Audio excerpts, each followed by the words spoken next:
This is part 6 of 8 of my Morrowind Analysis series, the first of which is linked in a playlist in the description. This section will finally be getting into the main questline proper. We are finally shaking the yoke of these black bars and terrible resolutions. I'm using OpenMW instead of playing the base PC copy, partially because the base game is in 4x3. It's a stylized part of the game though, right? Well, no. Unlike a hand-drawn art style, Morrowind is a 3D game. It can afford to fit on my, and now your, screens. So what do we get for playing on PC? Cheats. That I didn't need or ever use. I've had a few quests bug out over the years, like a playthrough where my Telvanni stronghold never actually appeared, or common longer-term playthrough issues like Siltstrider guides falling off their platforms, but I've honestly had a pretty stable time playing Morrowind for this series. I suspect this is in part because of the fact that I avoided playing a single character for everything. So because none of my characters got more than 20 hours in game, there wasn't enough time for any game-breaking bugs to happen. Because remember, I was not playing on an exactly stable port of the game until now. I was playing on what should have been its buggiest incarnation. Another perk of the PC is this godly user interface, and one right click and instantly, all the interface you could need for any situation. On the Xbox, there were 4 separate panels that you navigated with the black and white, or on more modern controllers, bumper buttons. That is because your average Xbox player is playing from across the room, sitting on their couch, and needs to be able to see information on screen, meaning that the smaller text and icons on the PC version won't cut it. Here on PC, if I say I want to cast a spell, I just right click, no need to switch over to another panel. And the screens are customizable. You're able to change the size of the windows, so non-magic players can diminish their magic menu. You can also sticky one of them onto your screen so you can continue seeing your map while you play. But of course, that convenient and godlike user interface was traded in for the inefficient, divided, panel-based system in all Bethesda games going forward because console parity. We also get a steady frame rate, the AI will no longer forget what they're doing for multiple seconds, and I will no longer lose button presses into the void of stuttering frame rate.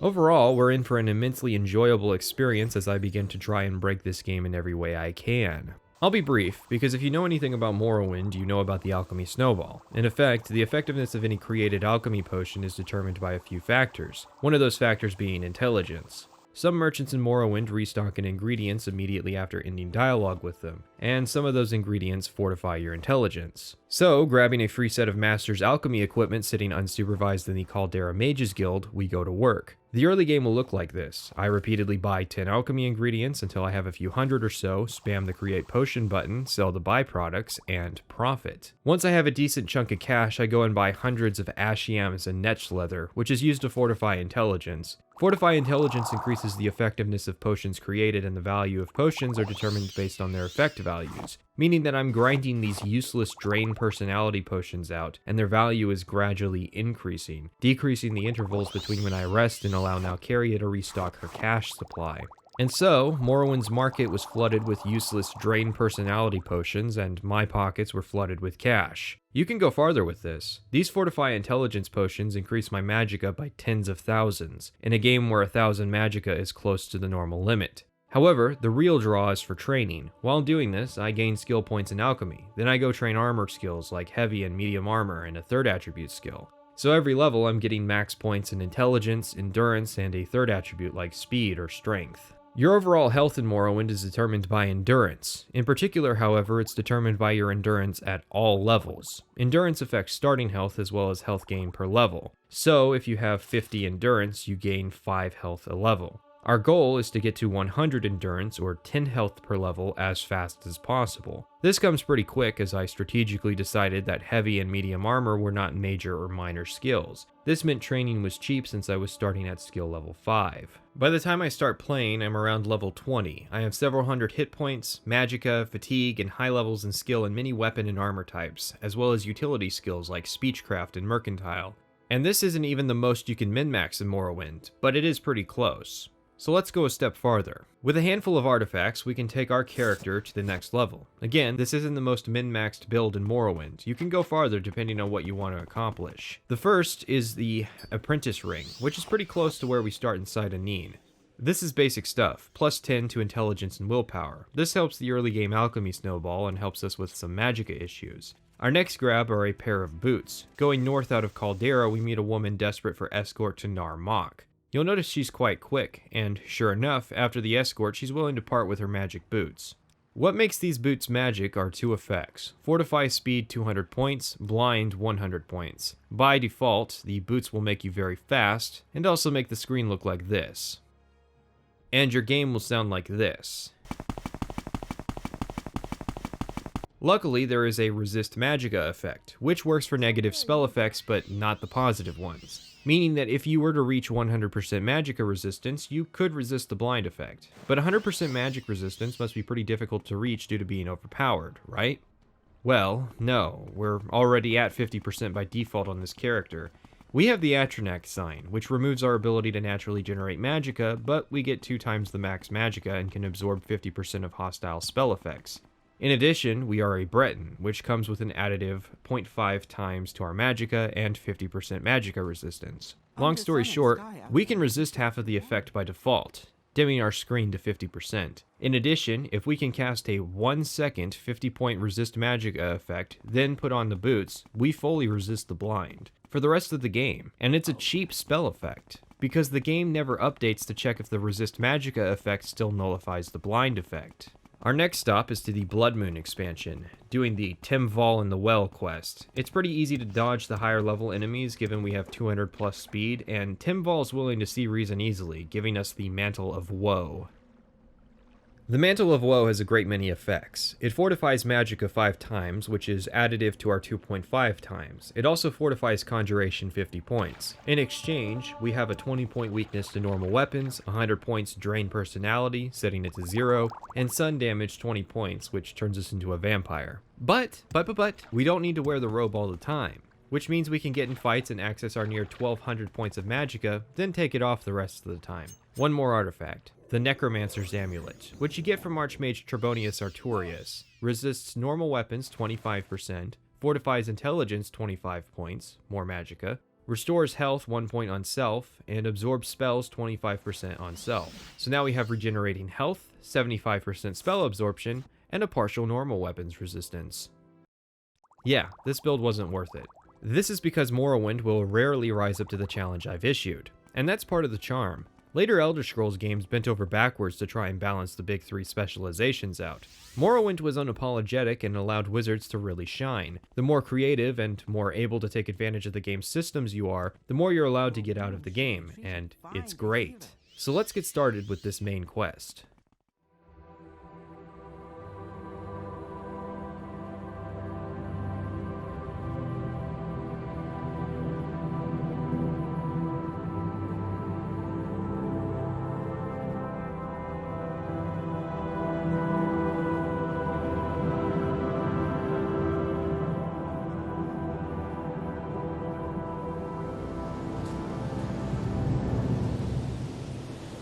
They have taken you from the Imperial City's prison, first by carriage and now by boat.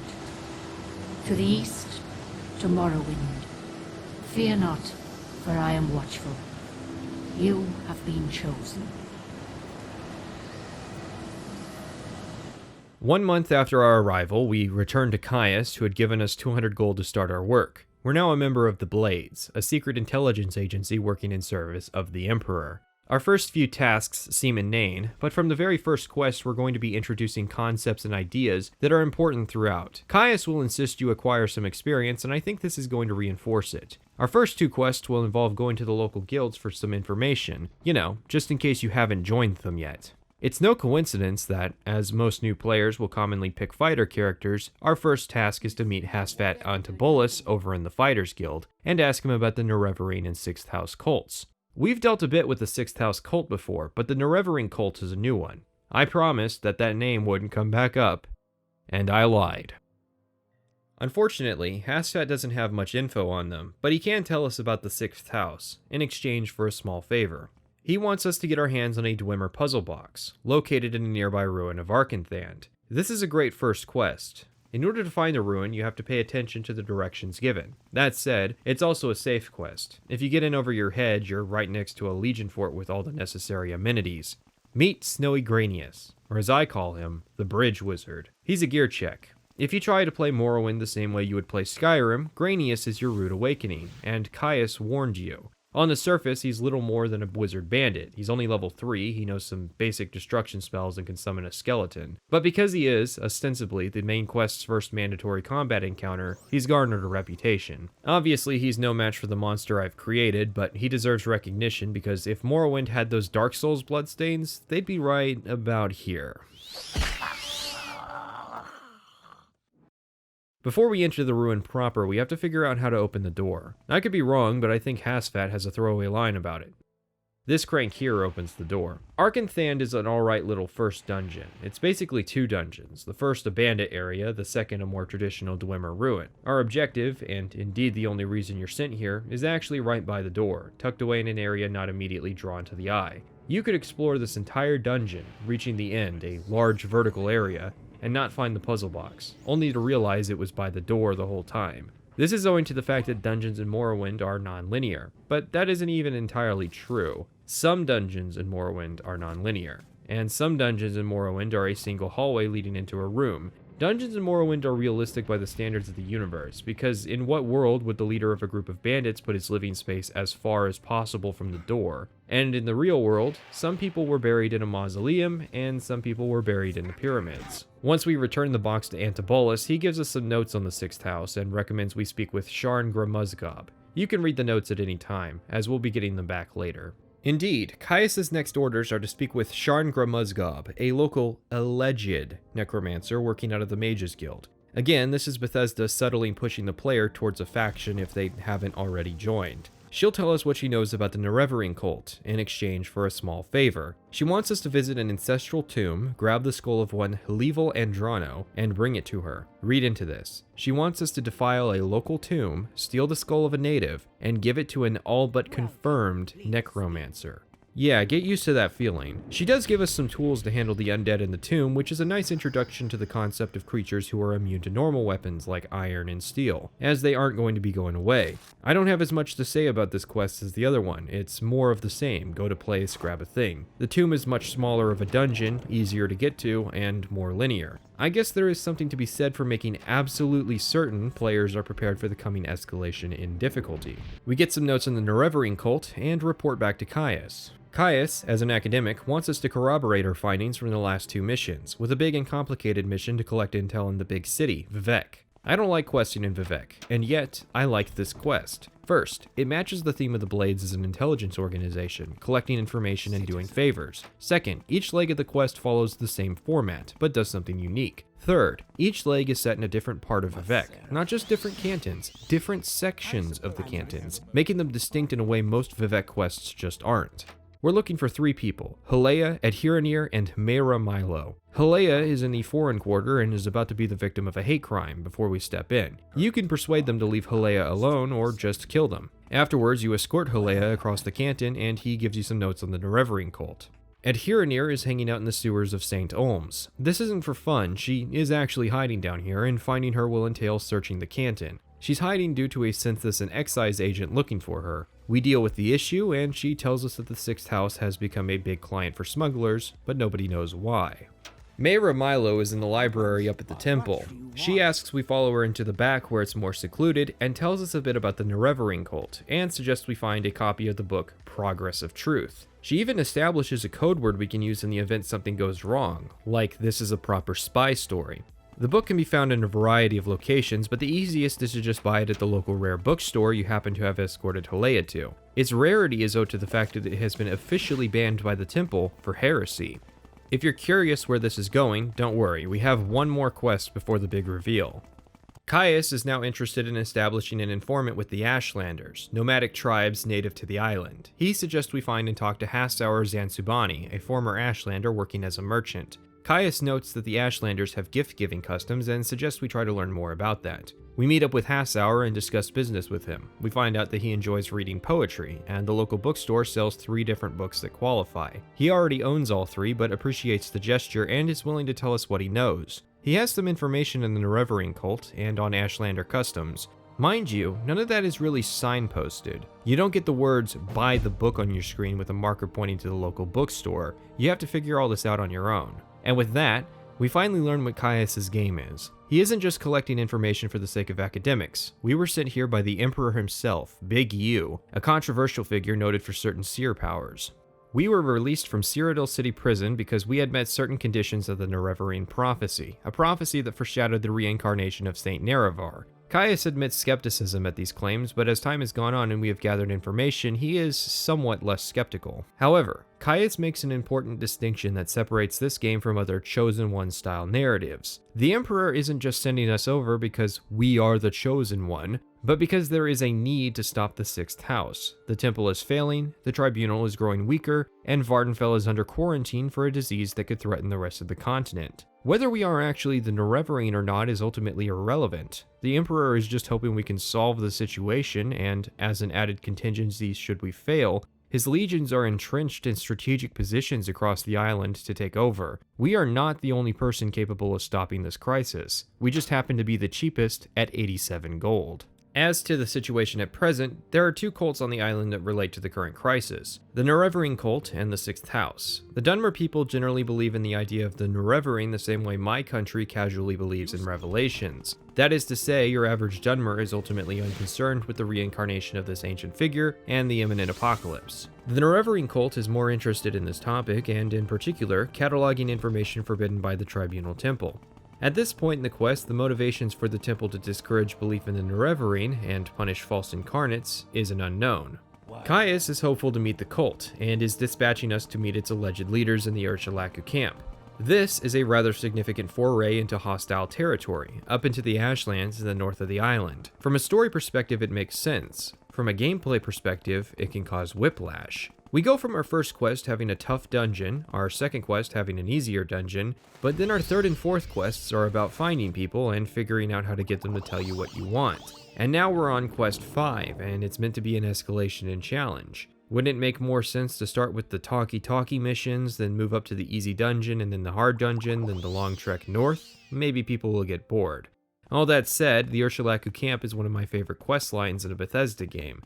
You have to figure out how to work your way into this society, but rather than having victory assured by presence, you have to do so using knowledge of said society. Knowledge that is not told directly to you by the quest giver, but gathered in a prior quest. This is just one of many reasons players who try to play on autopilot don't like Morrowind, because it isn't as simple as walking up to the wise woman and declaring yourself the chosen one. You are the stranger, and no one here has any cause to believe in you until you prove yourself. To earn your way up, you have to take into consideration what you learned about thoughtful gifts, but it isn't as rigid in formula. Other means of convincing people, such as persuasion or charm spells, are still just as valid a means of convincing the residents to arrange a meeting. It's a direct interplay of mechanics and storytelling without any kind of arbitrary restrictions. We're first directed to Zabamund, the second to Sul-Matul.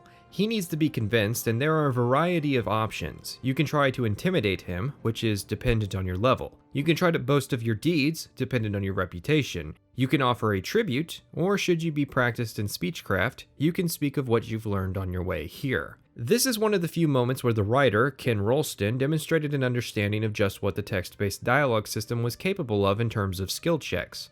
Unfortunately, it was underutilized, and ironically, it was Douglas Goodall who criticized Bethesda for not using skill checks and choices in Morrowind, despite himself never actually using them either. But I gotta cut him a break because he wrote enough material to fill 2.5 hours of video.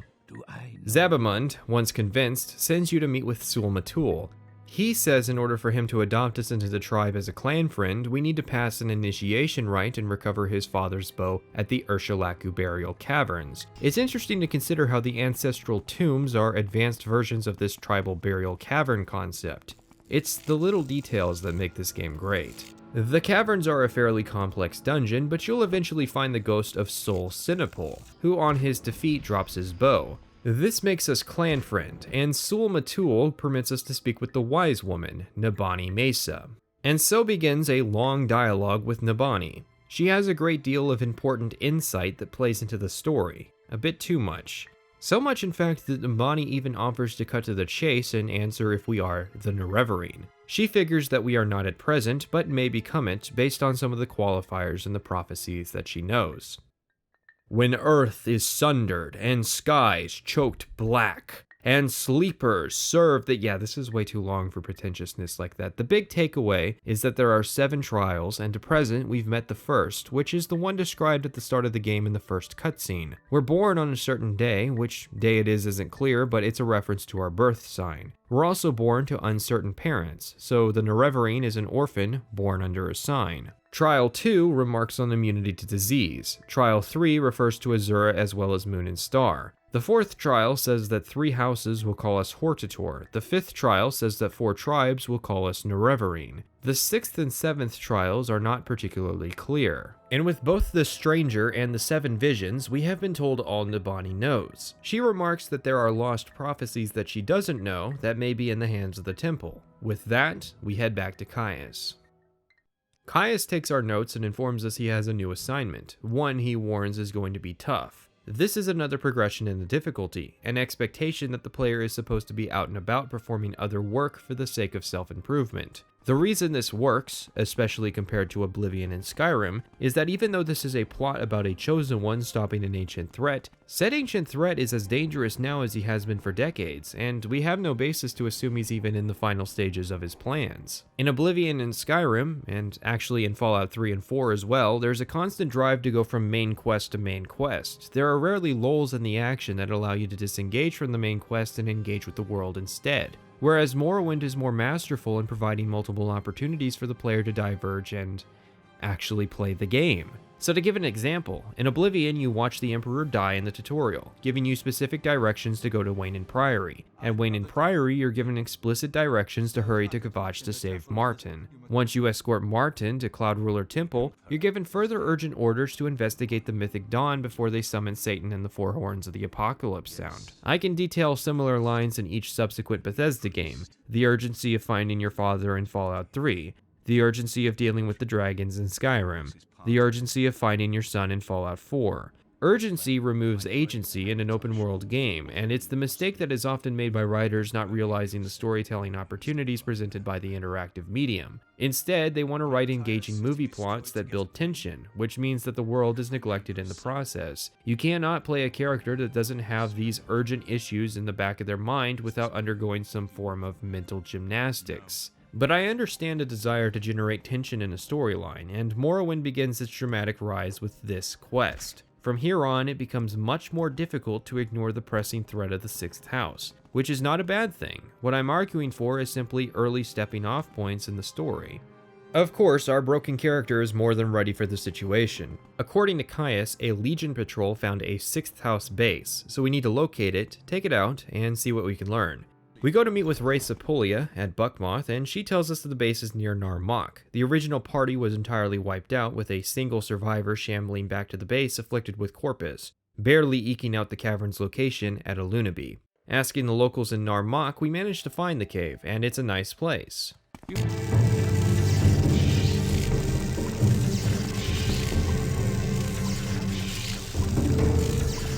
This is Dagoth Ur.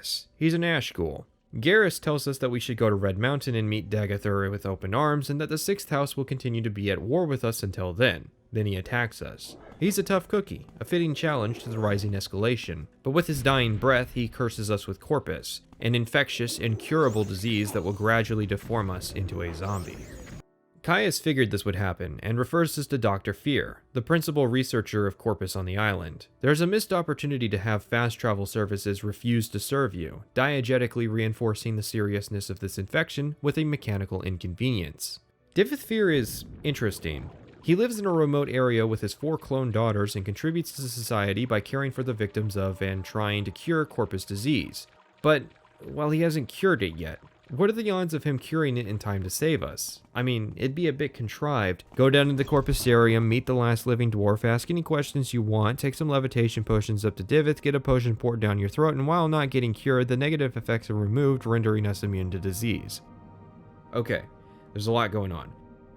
Divayth Fyr is an ancient Dunmer wizard, hence his skepticism of the seriousness of events. He lived to see the fall of the Dwemer, the rise of the Tribunal, and the change from Resdayn to Morrowind. He's seen his share of wars, occupations, and the occasional Daedric crisis. We also meet Yagrum Bagarn, who claims to be the last living dwarf. He says that while he was out in Oblivion at the time of the disappearance and spent a great deal of time looking for his people, to no avail. Eventually, he was afflicted with corpus and found in the full thrall of the disease by Divayth Fyr, who restored him to some partial sanity. The corpus affliction, for both him and us, is a bit advantageous. While it causes less than desirable growths all over the body, and mental degeneration similar to dementia, it also stops the progress of aging. This renders its victims effectively immortal, one of the reasons despite Yagrum's health he is so long-lived. Obviously there are some questions.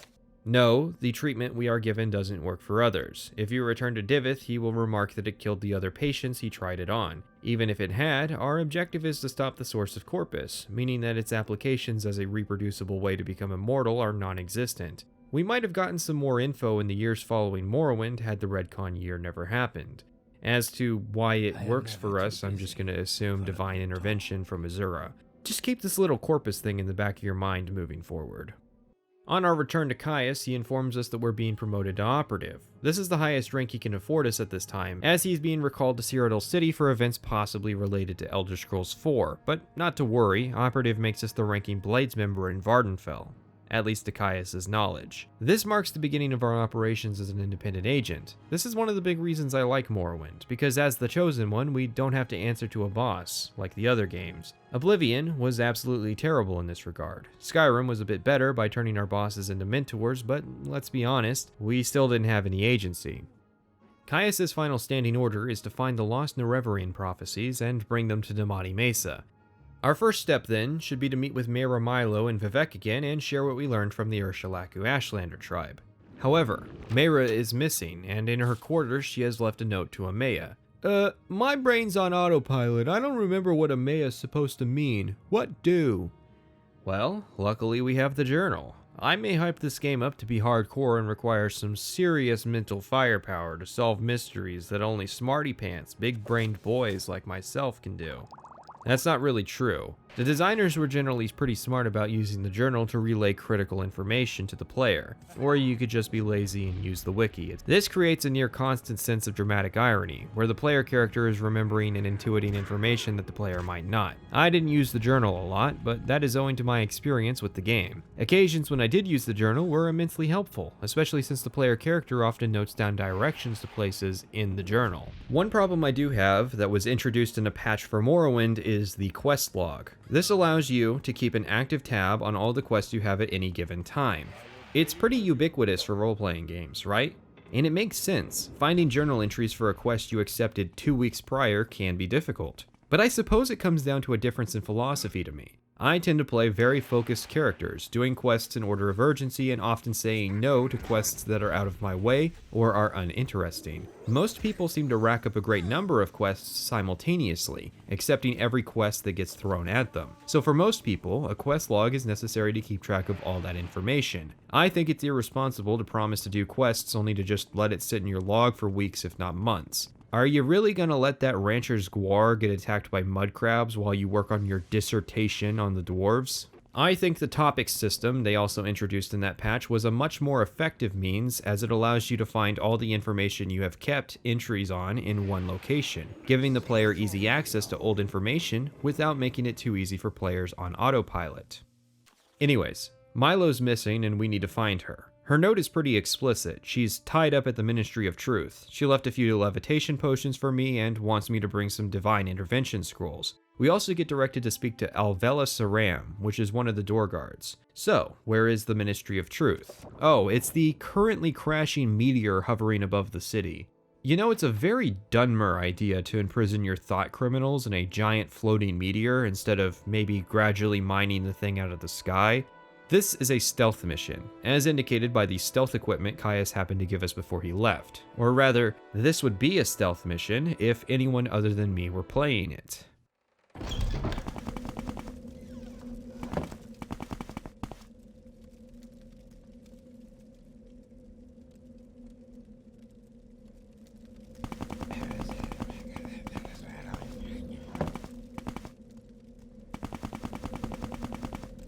What do you want?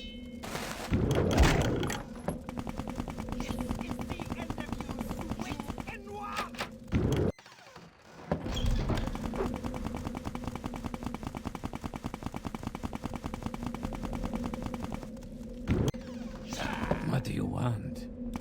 Die!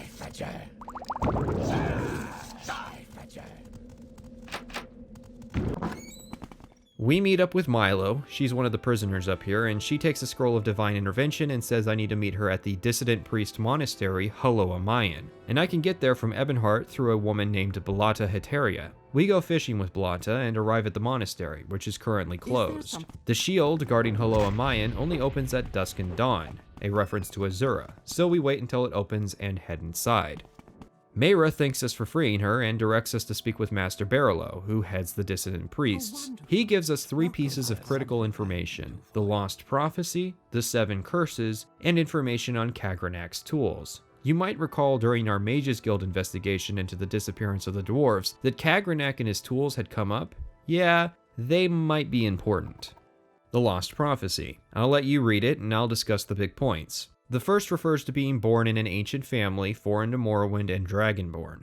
Dragonborn in this case just refers to origins from somewhere in Cyrodiil, not the Retconia meaning where the Dragonborn are the universal chosen one format that learn the dragon language. The prophecy goes on to discuss what the Outlander incarnate will do, going beneath Red Mountain, countering the 7 curses, his star-blessed hand wielding the blade thrice cursed, to punish the unmourned or 6th house. So, what are the 7 curses? The note we're given lists them as follows: the curse of fire, of ash, of flesh, of ghosts, of seed, of despair, and the curse of dreams. Fire and ash, it is a volcano island. Flesh is Corpus, which we've beaten. Ghosts, seed, and despair likely to refer to curses yet afflicted, and the curse of dreams refers to dreams our character as well as other people named dreamers have been afflicted with. One example being Elvil Vidron from the Temple questline, who mistakenly believed himself to be the Nerevarine. One thing I could not mention in the Tribunal Temple section was that being the Nerevarine is a potential solution to that particular quest, as you can prove that he is not Nerevar incarnate. However, this particular solution is rather confusing as it's a very short window where you would actually be able to complete the quest in this manner. Another dreamer is Varver Serethi from the Redoran questline, whom was corrupted by an ash statue into killing his friend. There are also a host of named NPCs in the world who exist as normal civilians who will gradually become dreamers as you do the main quest. What about the blade cursed thrice? This is in reference to one of Kagranak's tools, Keening. He had 3 tools: Wraithguard, Keening, and Sunder. Keening is probable as the blade as it kills any who wield it without Wraithguard. We gain some additional juicy details. According to the dissident priests, the dwarves disappeared at the same time as the Battle of Red Mountain for entirely unrelated reasons. At this time, Nerevar and Dagoth Ur went into the mountain, finding the tools as well as the Heart of Lorcan, one of the Aedra who was punished for creating mortality. Nerevar had tasked Dagoth with protecting the tools and went to speak with his counselors, whose name may be familiar: Vivec, Amalexia, and Sothasil, or the Tribunal. When the Tribunal, led by Nerevar, went to Red Mountain, Dagoth had apparently gone mad and refused to hand over the tools. He was driven off and the tools were recovered. Each swore to never use the tools, but following Nerevar's timely and convenient death, the Tribunal went to Lorcan's heart and used the tools to gain divine power. Dagoth eventually returned, himself also having divine power, and took control of the Heart, Keening, Sunder, and the Red Mountain, and ever since then has fought a shadow war with the Tribunal Temple. Dagoth Ur is unable to quickly win as he does not possess Wraithguard, and the Temple are unable to win as they can't access the Heart. The Temple thus censors the dissident priests, the Nerevarine cult, and the false incarnates, as there is some measure of shame felt for their inability to properly control the situation. However, the dissident priests are not against the Temple. They recognize the real enemy as still being Dagoth Ur. So, with these 3 pieces of information, we go to Nibani Maesa. This is the beginning of the second act of Morrowind, and it begins with our return to the Urshilaku Tribe. We tell the lost prophecies to Nibani until she memorizes them. She then sets us down the path of completing the 7 trials. Trials 1 and 2 are done, but Sul-Matul is the one who knows of the 3rd trial. Before he will share the 3rd trial, he wishes us to pass a warrior's test by journeying to Kogarun, a 6th house stronghold. We are to acquire a Corpus Weeping, a House Dagoth Cup, and the Shadow Shield. Kogarun is an extensive dungeon featuring 3 separate environments and a lot of monsters.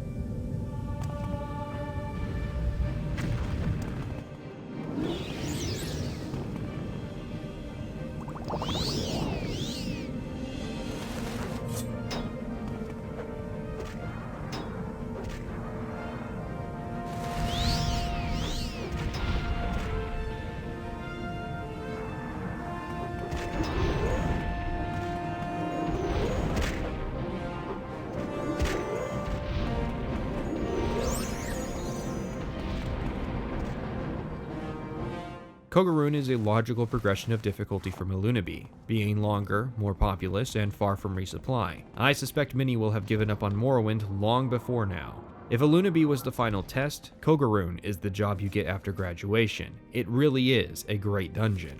Upon our return to Sul-Matul, he tells us the riddle of the third trial. The eye of the needle lies in the teeth of the wind. The mouth of the cave lies in the skin of the pearl. The dream is the door, and the star is the key. I wish I could experience solving this riddle for the first time again. Unfortunately, I know exactly where this riddle ends. The eye of the needle is our objective. The teeth of the wind refers to a coastal entry point into the island. The skin of the pearl is the most obscure part, but it is supposed to refer to a bright rock that can guide you. This quest is one of the reasons I disagree with the sentiment people, including the Skywind devs, have about waypoint markers, in particular, that if you don't like them, you can simply turn them off. The problem with that sentiment is that when games get frustrating, if you suffer through, there is an eventual sense of catharsis at solving a puzzle. However, if the option to have the answer shown to you is always available, then when the moment of frustration arrives, rather than earning that sense of catharsis, you take the easy way out. I know this to be true because it is something that happens to me as well. I like the game Dishonored a bit. I know it's a non sequitur, but it took me a while to understand why people I knew didn't like the game, until I realized I had made a change in the menu options that most people had not. I was given a good piece of advice before starting the game to turn off the waypoints. This made the game way more interesting, since I was fully exploring the levels and actually finding my objectives, not just following a waypoint. The only reason it works for Dishonored and not other games, however, is that Dishonored is a fairly linear game that also specifies directions to locations in the game, whereas most modern games rely on waypoints because there simply isn't time to do that in development. Now imagine Morrowind with waypoints.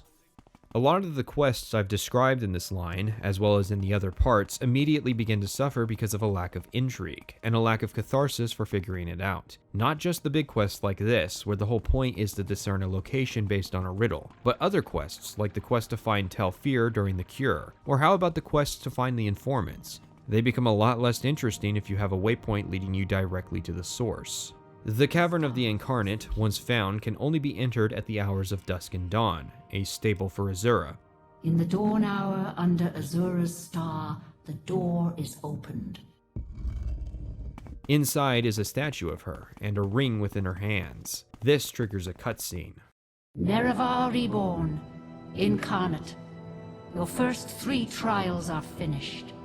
Now 2 new trials lie before you. Seek the Ashlander Ashcans and the Great House Councillors. 4 tribes must name you Nerevarine. 3 houses must name you Hortator. My servant, Nibani Maesa, shall be your guide. And when you are Hortator and Nerevarine, when you have stood before the false gods and freed the heart from its prison, heal my people and restore Morrowind. Do this for me, and with my blessing. Sadly, Moon and Star is somewhat underpowered. It's a constant effect that fortifies personality and speechcraft 5 points. It's meant to signify 2 things: Nerevar's supernatural power of persuasion and proof of identity. Most people won't care or acknowledge if we wear the ring, and said supernatural power pales in comparison to the power of the bribe. I mean, really, you couldn't have afforded the legendary Ring of Nerevar to be absolutely ridiculous, like 25 or 50 points fortified? There are random items given to us by previous incarnates who were not the Nerevarine, with more use than Moon and Star, like these levitation pants. From here on, Morrowind's questline becomes non-linear. The next obvious step in what I did would be to return to the Urshilaku, inform them of what happened, and seek to be declared their Nerevarine. Sul-Matul grants us this title, and Nibani, although Azura labeled her our guide, only really has some basic information for moving forward, after which we never have to speak with her again. Important to note, however, is that from here on, the temple and House Redoran become somewhat hostile, as we are being persecuted as a false incarnate. Thus, let us begin the journey of becoming Hortator and Nerevarine. Starting with House Halau, I ask about the Hortator in Balmora and get given a book with all the council members listed, and for a 50 gold bribe, I get directed specifically to Uncle Curio. These Hortator quests are going to have a lot of overlap with the house quests themselves. I enjoy this aspect and appreciate the effort. Whether or not you are a member of one of the houses, or even its leader, has an impact on how these quests proceed. If you are the leader of a house, then you are pre-qualified to be their Hortator. But remember that they are also exclusive, so you still have to experience the other two. I go to meet Caius Curio and ask to become Hortator. If you have a disposition of 70, something I was just too short of, What is it, peasant? I am not amused. He is willing to vote for you in exchange for a kiss. Otherwise, it costs 1,000 gold. What I like about the Hortator quests is that it introduces you to the cultures of the factions you're meant to be representing, in a way that is consistent with the culture of the faction. Hello in particular will involve a great deal of bribery and political manipulation, something that also happened a great deal to Rethin. One thing I had considered doing for this video, since I was on PC and have some experience with the editor, was making a small mod that put my custom characters as faction leaders who would name us Hortator in order to skip any redundancies, since for the most part the Hortator process is nearly identical to the endgame questlines of each great house. Becoming Hello Hortator will entail finding the counselors and gaining their vote. Drambero will vote for you if you manage to find him, although at least this time we don't have to bare-knuckle cage match his pet Nord. Yingling Half-Troll asks for money, which I oblige him, but Caius suggested we kill him. The remaining two counselors, Navana Ules and Valanda Amani, are under the control of one Orvis Dren. This part of the quest will be new material since my conversation with Dren goes a bit differently than Rethin's conversation did. I tell him I want to become Hortator to defeat Dagoth Ur, and he attacks me, saying the tribunal betrayed the Dunmer when they signed the armistice with the Empire, and that Dagoth Ur had already made him a better offer. You can actually convince Orvis to peacefully support you, but considering Orvis Dren is responsible for a lot of suffering on Vardenfell, and he doesn't recognize that Tiber Septim was as powerful as the Tribunal when they signed the armistice, my decision was easy. There is no escape. Die.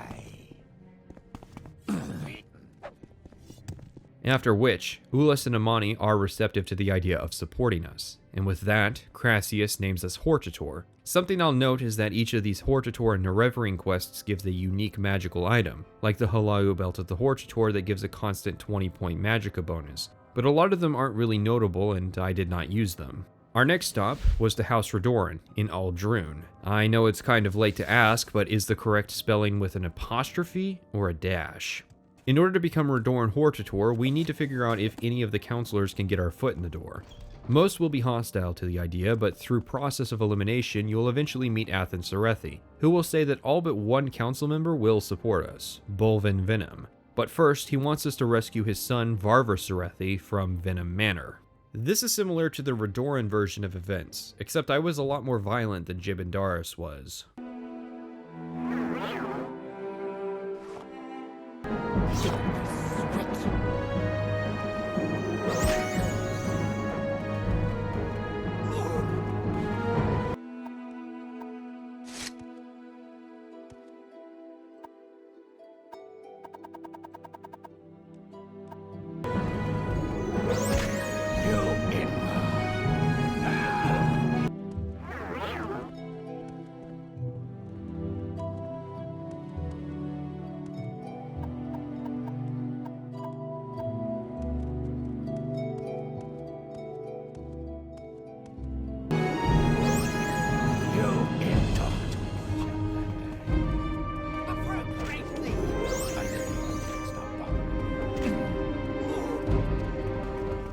Serethi says that if we defeat Bolvin Venom in an honorable duel, that the other counselors will find no reason not to support us as Hortator. These honor games are an important part of Redoran culture, but they are just as willing to commit duplicitous acts. Serethi certainly stands to gain politically from us taking care of Venom. The other counselors are willing to support us as Hortator, despite everything, because we are willing to fight Dagoth Ur, and thanks to Serethi's good word. Minor Erebar mentions that there were rumors of us being an Imperial spy, which is simply ridiculous. And so, after gaining the support of the counselors, we confront Venom, and he initiates the duel challenge. This means going out of our way to go to the Vivec arena, because why would a faction that frequently has honor duels be host to an area to have said duels? And because of course this game is going to pit us one last time in the arena. Things go a bit differently on PC than they did on Xbox. An honor to be...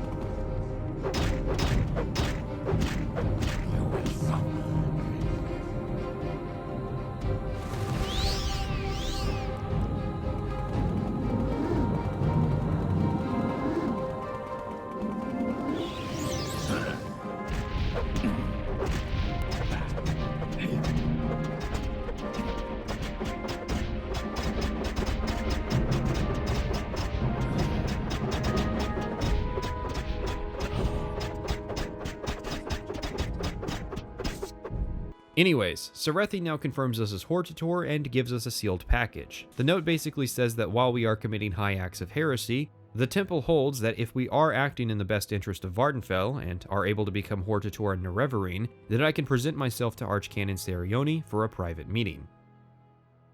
Telvanni's Hortator process is a little different from its questline. Like the other houses, the council has to unanimously agree on the appointment. For the Telvanni questline proper, however, Uferith never actually had to meet the entire council. As is custom with House Telvanni, one potential solution to becoming Hortator, should a councilor not support me, would be to simply kill them.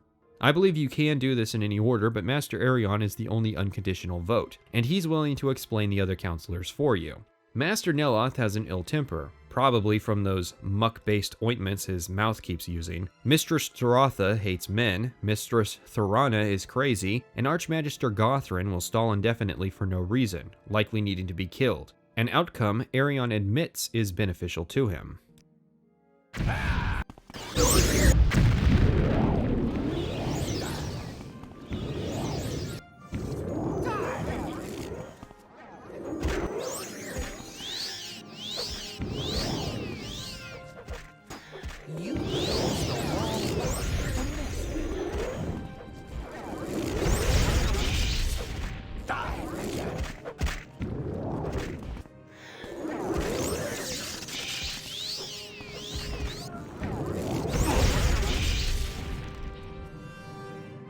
I've already said this before, but each counselor lives atop a tower that can only be accessed with a levitation effect, so even without doing the Telvanni quests, you have to engage in this quirk of Telvanni society. Neloth is receptive to us being Hortator in exchange for a 1,000 gold bribe and also us going away. Thorana confirms us as Hortator provided we perform a party trick for her. Drotha, even after a few thousand gold in bribes, isn't too receptive on account of our masculinity.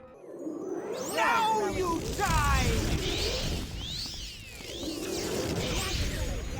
And with that, Arion gives us the useless Robe of the Hortator, a simple questline, but fully reflective of Telvanni culture.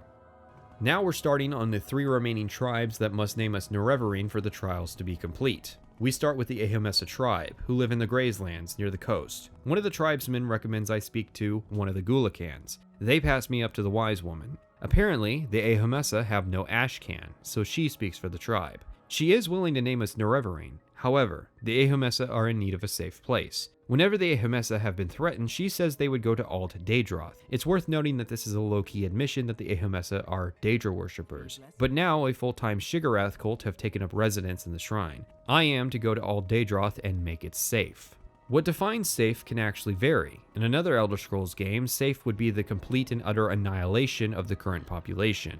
Alt Daedroth, much like in the Temple questline, is currently in a state of war between a group of Ordinators and some Shiggarath worshippers. I love when the game intersects questlines like this. It just as easily could have picked another unused Daedric ruin to set this quest. You want another one? Well, one of the later Mages Guild quests has you setting up a meeting with this same Ahomesa wise woman.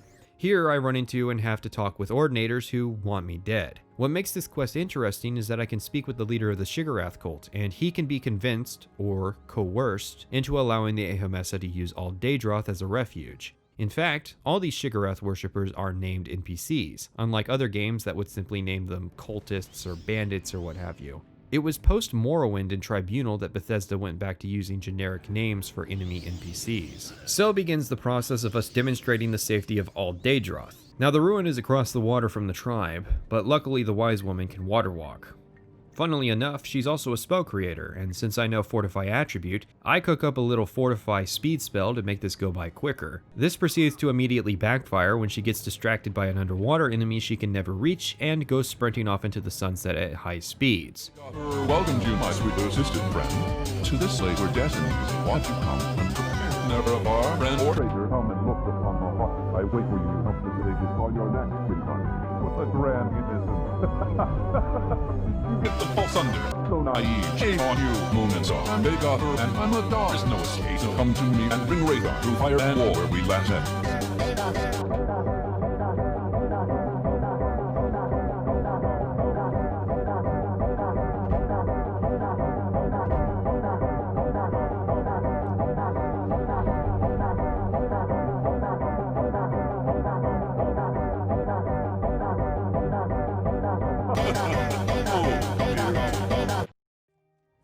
After a few minutes, we arrive, and having proven the shrine's safety, relatively at least, Sinemu is willing to make us the Ahomessa Nerevarine.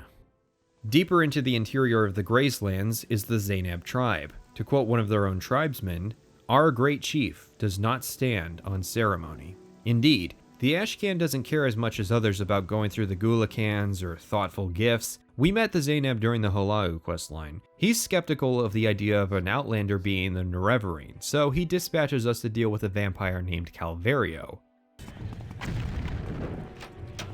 Die.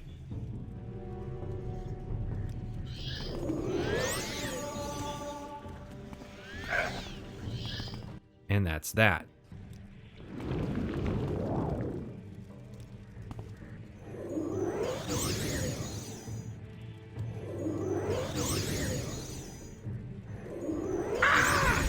I have no more quarrel with you. Open NW, way more stable than vanilla. Anyways, Kashad is thrilled we killed Calvario, and sensing the opportunity to take advantage of an unwitting hero, something I'm surprised didn't happen more often, gives us his most ridiculous request to mind. He wants us to find him a highborn Telvanni bride, a pretty one with big hips, and bring her back for marriage. He suggests I go to the Telvanni lords, well, the ones left anyways, and inform them of the significant political opportunity of marrying off one of their daughters. He wants us to consider the many daughters offered and choose for him the finest, and suggests we consult the wise woman to learn of his tastes. Sonamu, the wise woman, is realistic. No Telvanni lord is going to marry their daughter off to an Ashlander, Ashcan or otherwise. I don't think any of the Telvanni lords are even specified to have children. Instead, and I want you to listen until I say otherwise, instead, we are to go to her friend Seville Amain, a slave mistress at Tel Arun, buy a slave, dress her up as a member of high society, and bring her back to the camp and present her to Kashad as a highborn Telvanni bride, because he won't know the difference. Alright, you can pause the video and leave your comments now. Of the more morally dubious things we've done in this questline, I'd say this is about as worse as it gets. And it's kind of unnecessary. Of the Nerevarine quests, this tribe is the longest, most intricate, and pointless. You already had the Calvario quest, just make that one more complex. I guess the point is that in order to save the day, we have to engage in a little local culture slavery. Anyways, the slave in question doesn't really seem to mind the situation. We get her some nice clothes and Telvanni bug musk, which fortifies personality, and escort her back to the village. She's happy to have nice clothes, and she is technically going to be set free, even if that is into a life of rearing children. Kashad's impressed, and names us Nerevarine for our work. I think this is what Goodall was complaining about when it came to Rolston's writing being more grounded in historical parallelism. Generally speaking, Merrick societies have different conceptions of personal relationships and reproduction, on account of their longer lifespans. The Dunmer are the type of culture that would focus on trying to produce higher quality children, rather than a higher quantity like the races of men do. This is also the game's only instance of a non-beast race being enslaved, which is technically canonical. The Telvanni were supposed to keep slaves of all races, even the Dunmer, but Rolston was the one exploring that idea with this quest and the John Hawker character, while Goodall seemed to maintain the idea that only the beast races were being enslaved. Of the four tribes, the Arabinisum are the least plussed about the Nerevarine. One of the tribespeople suggests we skip talking to the Ashcan and Gulakans and go straight to the Wise Woman, as the Khans see the prophecies as foolish superstition. The Wise Woman says as such. The Ashcan, Ulith Paul, hates Outlanders, and she says that he is a bad leader. She says that while he is the Ashcan, the Arabinisum will love war and hate Outlanders. So, in order to change things, we need to kill the leadership of the tribe and install Han Amu, one of the more peaceful Gulakans, as Ashcan. I go to Ulith Paul, who makes the mistake of attacking me when I mention the Nerevarine prophecies. And so, I'm forced to kill the leadership of the tribe. Then, the wise woman has me go to Han Amu, who accepts the artifacts I collected from the other Khans and becomes Ashcan, and he names us Nerevarine of the Arabinisum. What I find funny is the bleed over of gameplay elements into the story. We give him an axe that boosts his strength, an amulet that boosts his willpower, and a robe that boosts his intelligence, and then, boom, he's stronger, bolder, and smarter. That said, this is also the most undercooked of the Nerevarine quests. Its simplicity, I suspect, can be owed to the remoteness of the camp, and the general undercookedness nature of the region the camp is in. The only real crossover with the tribe is the Legion quest, where they let a missionary get kidnapped by the Mabragash.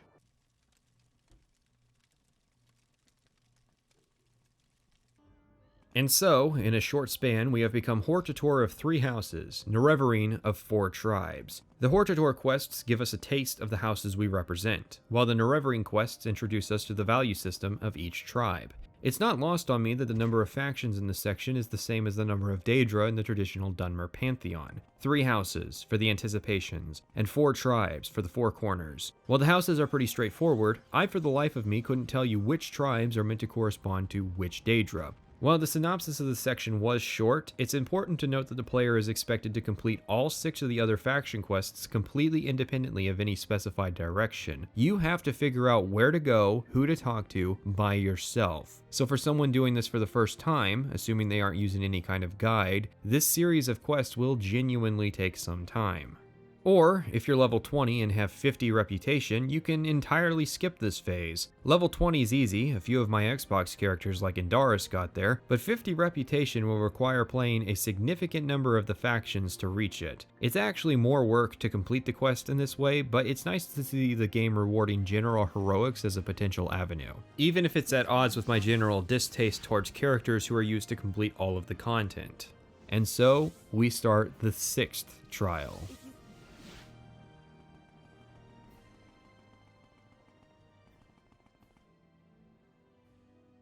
Kicking off the beginning of the 3rd act of Morrowind, we start by heeding the message of the Archcanon and meeting with Dancel and Dolus, who informs us of a method to sneak into the private quarters of the Archcanon Tholer Sarioni.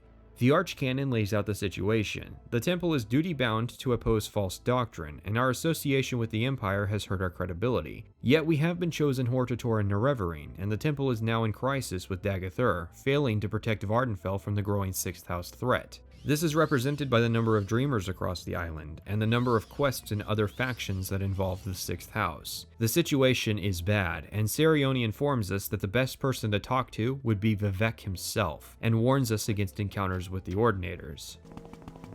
Keep moving. As you can see, open hostility. Thus begins our conversation with Vivec, and there is a lot to unpack here. He starts by informing us that he is ending the persecution of the Nerevarine and the dissident priests, mentioning that it was the zeal of Beryl Sala that led them down that path, a fact confirmed in the House Holau questline. Vivec will proclaim us Nerevar incarnate to all of Morrowind, and he is doing this whether we like it or not. Second, he proposes to give us Wraithguard, to do with what we wish. Under oath we are free to break to defeat Dagoth Ur and preserve Morrowind. Vivec gives us a simplified plan. We go to Red Mountain, we acquire Sunder from Viminal and Keening from Adrosal, take Keening, Sunder, and Wraithguard to Dagoth Ur, the location, find the heart of Lorkhan, and sever Dagoth Ur's connection to the heart, ending the Blight. To do so, we have to strike the heart at least once with Sunder, 3 times with Keening, while wearing Wraithguard. Vivec is then willing to host a great deal of questions about Dagoth Ur. For starters, he has 7 brothers who share his power of immortality, resurrecting after death at the heart. Dagoth Ur was of the same age as Lord Nerevar. He is highly intelligent, but extremely delusional, able to invade dreams to influence the lower ranks. After the defeat of Dagoth Ur, Vivec will have a great deal to say. For now, he is focused on protecting Vvardenfell. However, there is another path that must be discussed. Morrowind has no essential NPCs. This means that any NPC whom you desire dead or dies by some circumstance is, well, dead.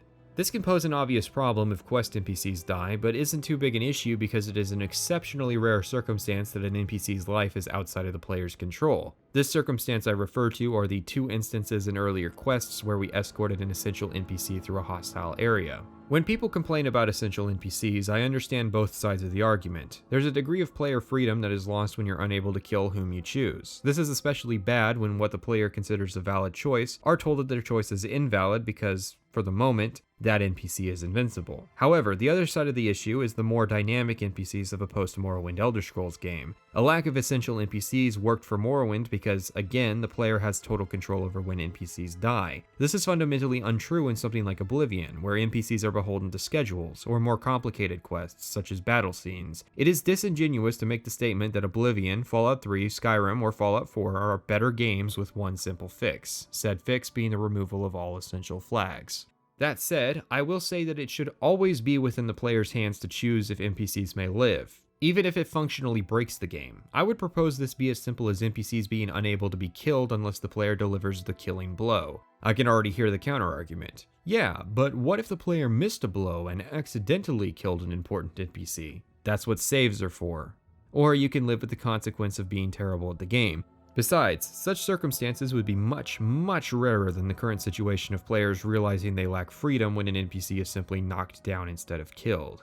However, a critical piece of the design that comes with total player freedom is what I will call the Quest of Last Resort. In Morrowind, it is called the Back Door. In Fallout New Vegas, it is the Yes Man route. In Fallout 4, it is the Minutemen. In Morrowind, if an essential NPC dies, a message reads out. With this character's death, the thread of prophecy is severed. Restore a saved game to restore the weave of fate, or persist in the doomed world you have created. This is an effective means of relaying to the player that they have killed an essential character without the hard limitation of stopping the player. However, even if you get this message, it doesn't actually mean you're locked out of ending the game. In order to take the back path, it starts with how much you know or can figure out about how to defeat Dagoth Ur. We need to acquire the unique Dwemer artifact off of Vivec's corpse. The information you need to intuit that Vivec is in possession of Wraithguard appears as late as our encounter with the dissident priests, making the back path a possibility, but honestly I consider it a high improbability that anybody actually figured out it even existed without the editor. Anyways, assuming you have killed Vivec and found the artifact, you are not told what to do next. Consulting the chief Dwemer expert, Yagrum Bagarn, is the next step. He will only help you if you have more than 20 reputation and will ask you to grab Kagranak's journal and plan book from 2 separate ruins inside of Red Mountain. But what if Yagrum Bagarn was the one you killed? In speedruns of Morrowind, you can see people bum rush Keening and Sunder and using them without needing Wraithguard. If I remember correctly, this works because the deadly part of these weapons are a script that requires you hold the weapon for a certain amount of time, something they bypass with hotkeys. Another solution would be to just have so much health or active healing to mitigate the damage.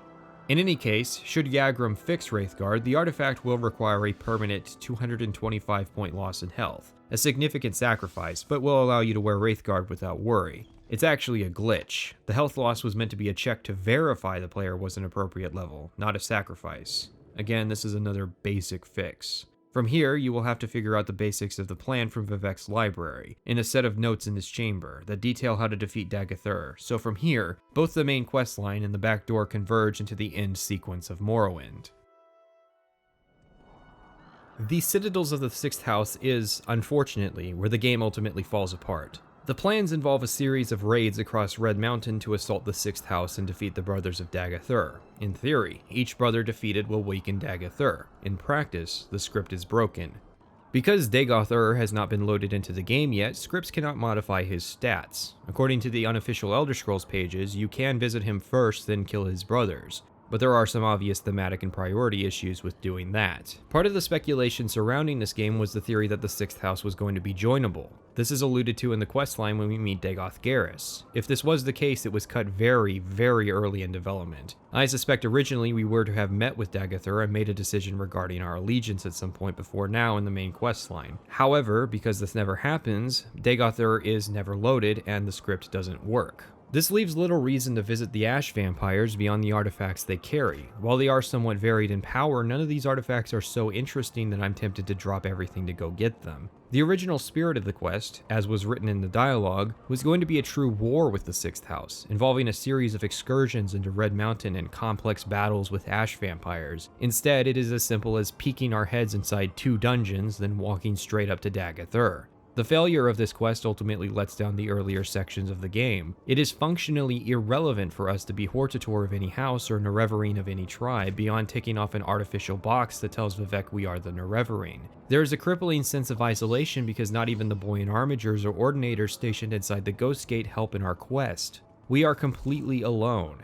And this crushing sense of isolation, coupled with a complete lack of reward for our efforts, undermines Red Mountain entirely. The entire game, this entire video, I have barely discussed the region that is Red Mountain, and now that we're in the principal part of the main quest, for which this large section of the map was reserved, I have almost nothing to say, because I honestly spent so little time here. In fact, I even forgot to meet the avatar of Tiber Septim that shows up at the Ghost Gate. I feel like I've automatically failed as an analyst for this, yet I honestly can't fault myself because of how disappointing Red Mountain is. If I was to propose a fix I may well work on at some point, I would start by giving the player the option to go to the leaders of each faction to ask for assistance. You could then assign each faction to one of the citadels inside Red Mountain. This would place a camp for each faction in front of the Ghost Gate, and there would be parties at each stronghold. Strongholds would be reworked to be high-level endgame content, and each brother of Dagoth Ur would be a boss fight. By getting the help of each faction, NPCs would spawn in the stronghold to fight the forces of the 6th house, and you may even get companions from each faction to fight alongside you for a boss fight.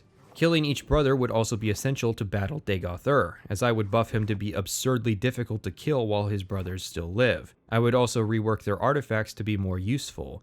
With these changes, becoming the wartime leader of each faction actually has a functional use. These are just ideas, so if any Morrowind fans have made it this far, please propose some ideas for me down in the comments section.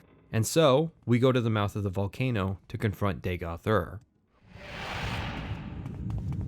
Come, Nerevar, friend or traitor, come. Come and look upon the hearth and the Urshilaku.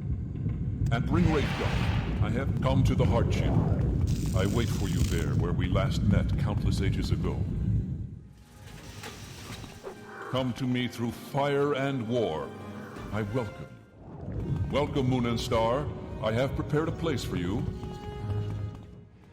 Come, bring Wraithguard to the heart chamber. Together let us free them cursed false gods. Welcome, Nerevar. Together we shall speak for the law and the land, and shall drive the mongrel dogs of the Empire from Morrowind. Is this how you honor the 6th house and the tribe unmourned? Come to me openly, and not by stealth. Welcome, Moon and Star, to this place where destiny is made. Dagoth Ur is a location in addition to a god. Dagoth Ur, the dungeon, is a sad dungeon, functionally being a straight line from the entrance to the man himself. After Arkanthand, Alunaby, the Urshilaku Burial Cavern, and Kogarun, it's fairly disappointing. But remember that lever from Arkanthand? This is what it was preparing you for, an entire dungeon to teach the player to use a lever to open a door. Given this is our only chance to converse and the magnitude of the situation, Dagoth Ur has been given probably the broadest and longest conversation in the game, in which a great many topics come up. He asks if we are truly Nerevar reborn. How you answer is up to you, and the spectrum of options is represented, from true belief that we are the Nerevarine to skepticism of the entire notion. He then asks for our intentions with the Heart of Lorkhan. And finally, he asks that, if he had offered to let us join him, would we have surrendered Kagranak's tools? After which, we're free to ask our questions of him, his plans for the Heart, the 6th House, and the Dunmer. He justifies his actions as a sovereign entity. He shares that he has little knowledge of what truly happened to the Dwemer, and his use of the giant robot in the next room. Once the conversation is over, Dagoth Ur acknowledges us as the challenger and offers us the first blow.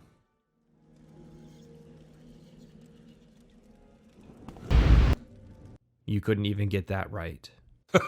What a fool you are. Did you get the false copy of Morrowind? Dagoth Ur is on the level of some medium-tier NPCs from Fallout New Vegas. It's hard for me to be so blunt about something I like, but it is true. It isn't until you get to Dagoth Ur, with varied conversation response options and having responses to your responses, that the missing potential of the text-based dialogue system is fully realized. There is absolutely no reason that NPCs couldn't have had more dialogue options and responses baked into the game, because it is easier to write out dialogue in a text box than it is to voice act it. It is worth stressing that the topics in the dialogue menu are meant to indicate when the player asks something. While you can ask a lot of questions, it is sadly true that the Nerevarine, like the hero of Kvatch and the Dovahkiin, are another in a lineage of protagonists who are spoken to, rather than using an active voice. And so, Dagoth Ur is defeated. If it seems strange for me to not comment on the boss fight, it's because there isn't really one. We still have to deal with the Heart. Dagoth Ur opens up his console and types in TGM in this section, so we need to focus on getting to the Heart and, I guess, destroy it.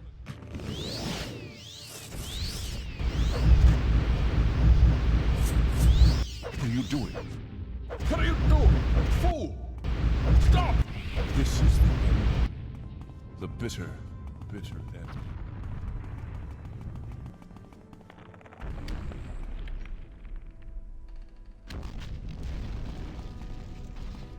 Then Azura comes, pats us on the head while downplaying the fact that this was effectively a long-term revenge scheme on the Tribunal for killing her mortal husbando.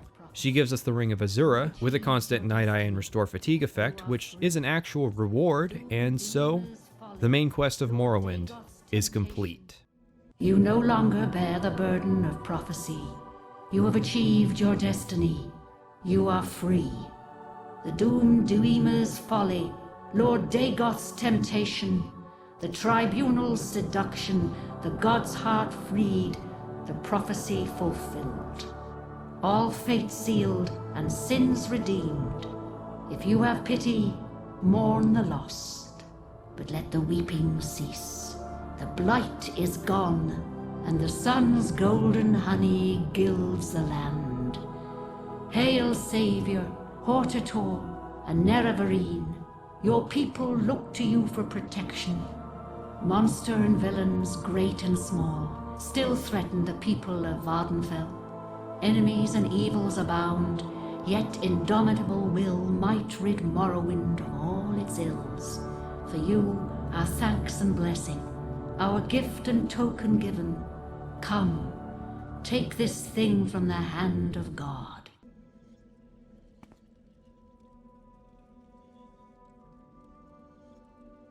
The Blight is gone, the Sixth House defeated, the Sleepers awoken, and the people of Vvardenfell are thankful to us for saving them from Dagoth Ur. And like most games of this formula, nothing to do now that you have won. It's kind of a paradox with these games. On the one hand, the main plot should have been done last, a final ultimate story saving the world you've spent so much time living in. But on the other hand, these main stories are usually so pervasive and urgent you can't rationally justify ignoring them, Morrowind being the exception for reasons I've already outlined.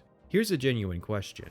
Would you prefer the start of a game that did everything right but blundered feet before the finale, or a game that barely stumbles its way in the beginning but competently wraps up its ending? I say this because I firmly believe if Morrowind had truly delivered in its third act, if it had justified rallying the people of Morrowind by showing them fighting alongside you against the Sixth House, if it had scaled up its difficulty to require becoming godlike in power, and in its finale it drew into question everything you have been fighting for, then I would have no hesitation in calling Morrowind the greatest game of all time. One of the mysteries of the game is the truth behind what really happened to Nerevar. The Ashlanders say that he was betrayed alongside Dagoth Ur by the Tribunal, so that they may seize power from the heart. Vivec says that Nerevar had died naturally, and Dagoth Ur says that Nerevar had betrayed him. This is a solid exploration of the idea of unreliable narrators, and it seems that Dagoth wants to go other routes. He challenges the morality of working for the Empire against what he believes are the best interests of the Dunmer people. But at the end of the day, Dagoth Ur and the Sixth House are so patently evil, there is little justifiable reason why anyone would want to go and side with him.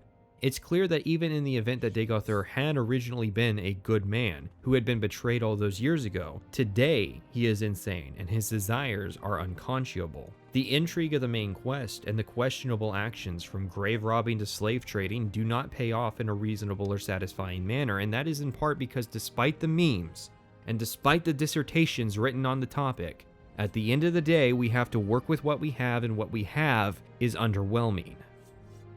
The saddest part, however, is that Bethesda, secure in their success, have never taken the opportunity to deliver on the vision behind this quest. Rallying the people of the land, undertaking ancient prophecies, and making deals with people to affect the outcome of a war. Not a final battle that decides the fate of the world, an actual war. Ironically, the closest this has come to being realized was in Fallout New Vegas, and that wasn't even a Bethesda game.